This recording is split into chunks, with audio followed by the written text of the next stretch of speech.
We're looking at issues around the telecom tariff hike, and of course there was a planned nationwide protest yesterday by the labor union, but after meeting with the federal government on Monday, that decision was indeed put on hold until further notice. We'll look at issues that arise from that meeting yesterday, and I'm being joined in the studio by someone who should know, who is the spokesperson of NLC, is Benson Upah, is the head of Information and Publicity at the Nigerian Labour Congress. He joins me right here in the studio. Glad to have you on Business Daily. Yes, my pleasure, Yusuf. All right. Let's look at issues with regards to this telecom strike. Hike.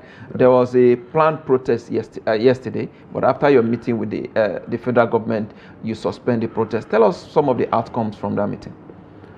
Well, the outcome is that a 10-man committee or a 10-person committee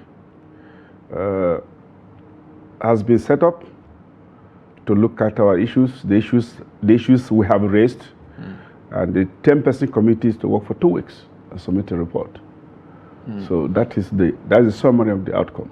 Is the committee, are they going to change the decision that the government have made already? Because when the 50% tariff hike was announced, we saw the backing of some of the federal government ministers coming out to say that, oh, the telecom tariff increase is long overdue. Are they going to change the decision that the federal government has taken so far? I'm not in a position to preempt the work of the committee, but take note, this is a technical committee that is going to work with facts and figures and truth, and not financial propaganda or cooking of books. So this is what I can say about the committee work.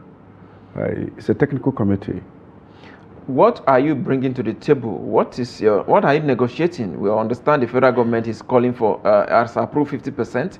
The Telecom Subscribers Association are calling for 10%. What is NLC negotiating for? Our position is that the status quo should remain, and if by any stretch of the imagination there should be an increase, it should be a reasonable one, something from 0.5% to 1%. Or the worst case scenario, 5%. That's what obtains in all civilized countries, in all civilized crimes, civilized in quote. So why would any reasonable person acting reasonably, why would such a person jack up the tariff hike to 50%, whopping 50%? But comrade, do you know that the telecom operators are also part of this our society? And if you look at what has happened in the past 19 or 20 months or thereabouts, there have been a whole lot in terms of increase in inflation of food items, the inflation in the fuel prices, the volatility, the foreign exchange market. Of course, the telecoms companies also need to survive. Yusuf, stop playing the devil's advocate. So now, in all of this, where does the average Nigerian lie? It's not on the floor. Everybody now begins to kick him or her, pummel him or her, using statistics. Some of them decidedly cooked. But let me tell you this: the telecom, the telecom industry as we know it today came into being in the early 2000s. At 2000, 2001, it was Econet, MTN, and later Glo joined them.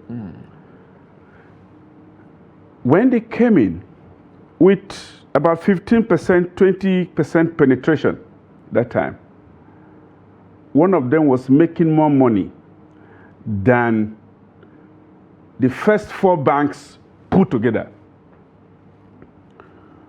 That tells you the humongous money that is available in the industry.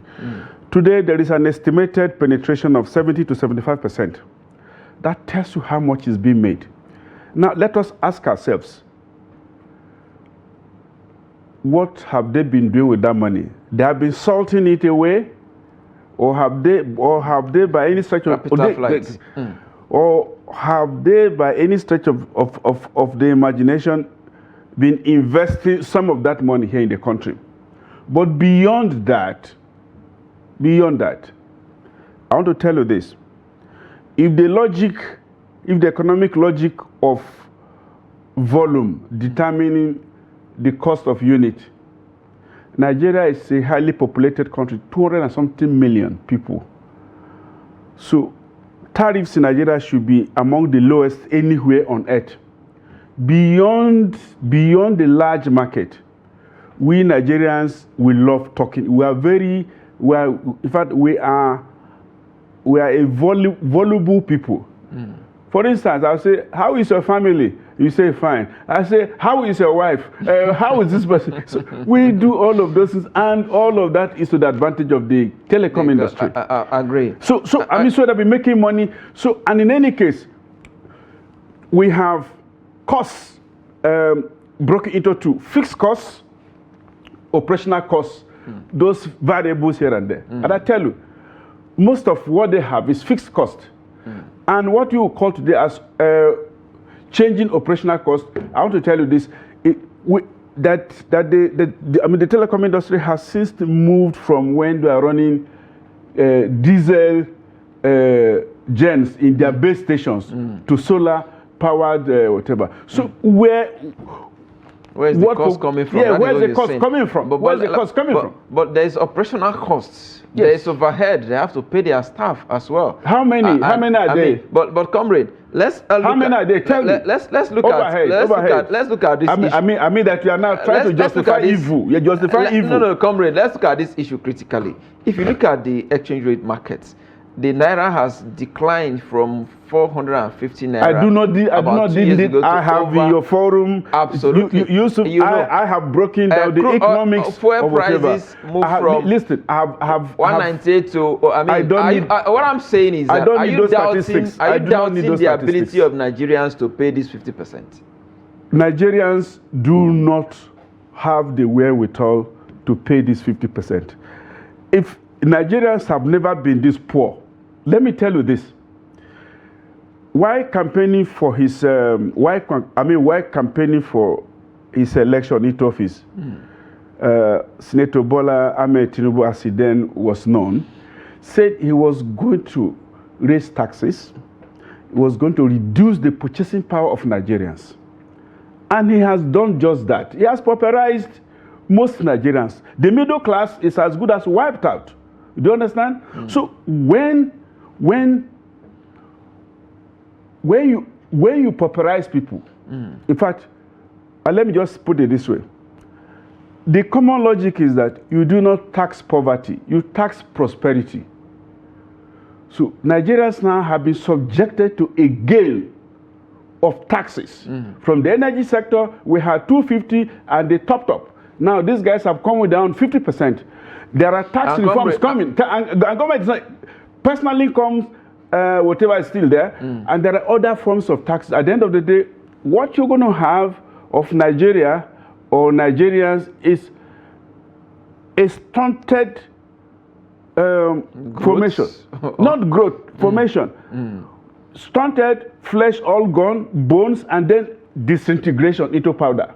Comrade, you're already flexing muscle with regards to telecom hike. There's also a proposed plan as well to increase tariff on energy. I mean, talking about power supply, although government has came out to clarify that they want to take out the 200 billion naira subsidy that they are paying monthly, which invariably will push the cost of energy by additional 66%. What is Labour going to do about that? We will fight. We will object to that. Let me tell you, there's no two way about it. We will oppose it the way we're opposing this 50% hike. And I tell you, had our action taken place, you would have known the difference. Let me tell you this. We will not fold our arms and watch Nigeria go to pieces or go to pieces in the hands of hawks, of market hawks. Okay? So some people will disagree with you. Let them disagree, but the facts are there. Are you poorer today? Are you richer today? Than you were 2 years ago? I'm asking a question. I understand you, comrade. Answer my question. I understand you, comrade. I understand the plight of Nigerians and the plight of people like myself as well. You see, I tell you this. But comrade, let's look at issues. This issue now. Quite a good number of Nigerians have lost confidence in NLC. Many of them, in fact, see NLC as being sellouts under this government, because they have said that most of your protests or your demand have not yielded any positive results. For instance, I don't need any lecture on that. So, listen, Yusuf, NLC did not do anything tangible. Yusuf, let me tell you, that is an ungracious talk from ungrateful people. I want to tell you this, but for NLC, you probably would have been paying 5,000 per liter of petrol today.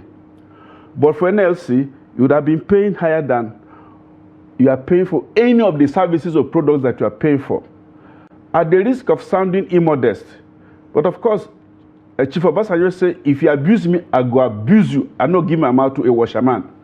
For those ungrateful Nigerians, the right that is available to NLC to protest, that right is available to them.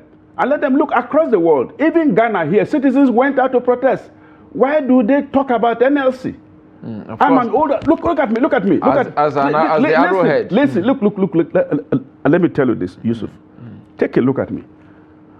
My age, my experience, where I'm coming from, and I go hitting the street, plodding the street, walking, carrying placards, and some mischievous people will sit, cross their legs in their homes and their offices, say NLC is not doing anything. Where is it written that they say they say you are not as potent as you were?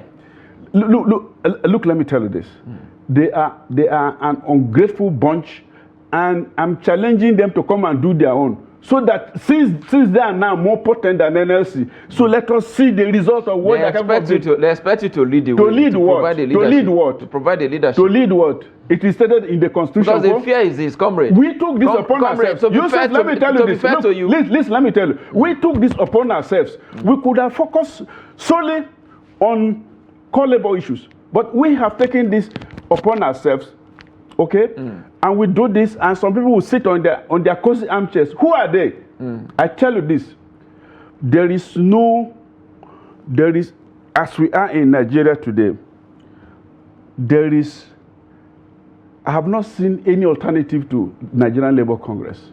I have not seen alternative to labor as a whole. I'm now. This includes TUC and NLC. Comrade, to be fair to you, yes. I understand as a union. So you're playing your part. You're playing your part. You're playing your part. You're playing your part. And Nigerians also have the right to air their views as well. They are not condemning NLC. And then let them be charitable about it. But the fact is this. Let them be charitable about it. Anytime NLC come up with a planned protest, the moment they were called by the federal government or any government ministry, or as long as the moment they go into the meeting, and then you go into the meeting most times frowning, but the moment you come out smiling and laughing, then Yusuf, let me tell you, a statement and they call up the strike, but again the situation remains the same. Yusuf, let me tell you this: whatever you mean by that statement, your innuendo of us being compromised.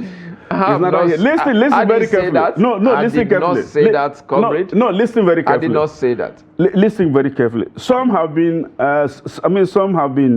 audacious enough to say we were giving houses in Dubai, and I told them, if at my age I'm giving a house in Dubai, is that too much? When scoundrels, pimps, own houses in Dubai, in London and whatever. So if I'm giving a house in whatever, but I want to tell you this. No one has been compromised. If you know of anyone who has been compromised, say so. Okay? The thing is that you should hold your government to account. Your government that waits till the 11th hour to convene a meeting. That meeting that held on the eve of the strike, if we refuse to attend, or if we are attended and refused to sign that MOU, you will be among those who will say, Labour people are the aggressors. They are sponsored by politicians and all that balderdash. Now, we say, okay, all we want is result. And government has said, we are ready to sit and negotiate with you. All wars, no matter how brutal they are settled at the negotiating table. So why would you want us to go to the bush by all means before coming to the table? When government says, okay, we are ready to negotiate, that MOU is signed by the Secretary of the Government of the Federation and the Minister of Labour. But you have also complained, comrade, in the past. I've listened to your president, yes, Comrade Joe Ajero, complaining that the government is not complying with the agreement that they have reached with the labor. If, for instance, the government said they were going to increase the minimum wage, the condition they gave you was the fact that they were no longer going to increase the fuel pump price. But we've seen that happening over and over again. So now, what do you want us to do? To declare a war against the government of the Federation? Well, you need to. Answer my question. You should know what to do. No. Answer my question. To get results for your members and of course for Nigerians. Are you ready to be part of that war? Are you part of that war? You have the tools. Let me tell you this. You have the tools. Our war is fought with our faces, no weapons. It's our numbers that is getting on the street. So are you ready to be part of it? If we say come out tomorrow, are you ready to be out there, or you are going to stay here in this studio? If you provide leadership, I know a lot of Nigerians. Are you going to be on the street? Nigerians will you follow. Cannot be a journalist. I will be there to give you coverage.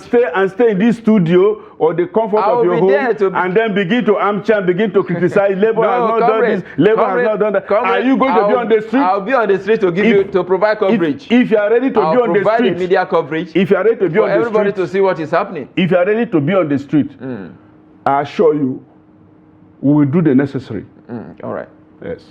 Comrade, a lot needs to be done, and I must thank you sincerely. We appreciate what you're doing, and of course, Nigerians are indeed very proud of NLC, and of course, it's just that they expect them to provide more leadership. I must thank you, Comrade Benson Upah, is the head of Information and Publicity, Nigerian Labour Congress. Thank you for your time on Business Daily. We appreciate your contributions. It's my pleasure, grudgingly.